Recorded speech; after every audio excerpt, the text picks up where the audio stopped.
ماه نور و رحمت و غفران کجا هستی؟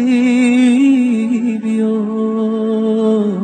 ماه شوق به نام خداوند بخشنده و مهربان.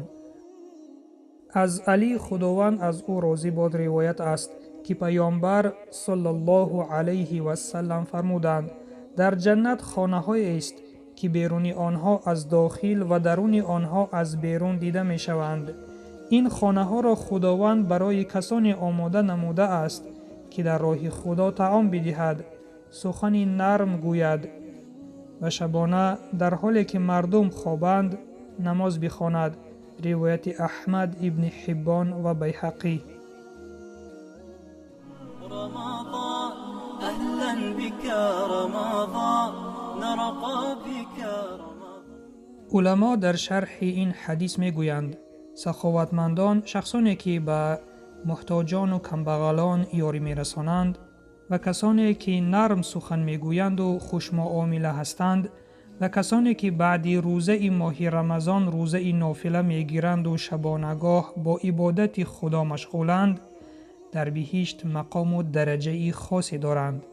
خداوند برایشان خانه های آفریده است که از درون بیرونشان و از بیرون درونشان دیده می شود. این حدیث نبوی فضیلت عملهای ذکر شده را تأکید می نماید. رمضان أهلا بك رمضان نرقى بك رمضان.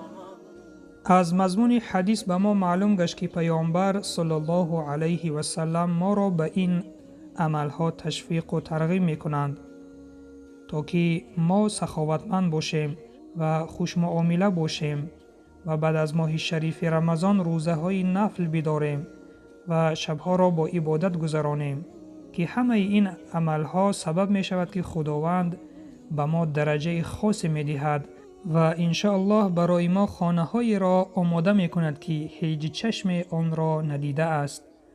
پس خوش به حالت ای برادر و خواهر مؤمنم اگر این عملهای ذکر شده در تو باشند و اگر نباشند می توانی این عملها را در حیات خود جاری کنی. پس دعا کنیم که خداوند ما را از جمله آنان گرداند که این عملهای ذکر شده را در حیات خود انجام بدهیم و سلام بر آن شخصانی که راه هدایت را پیش گرفتند.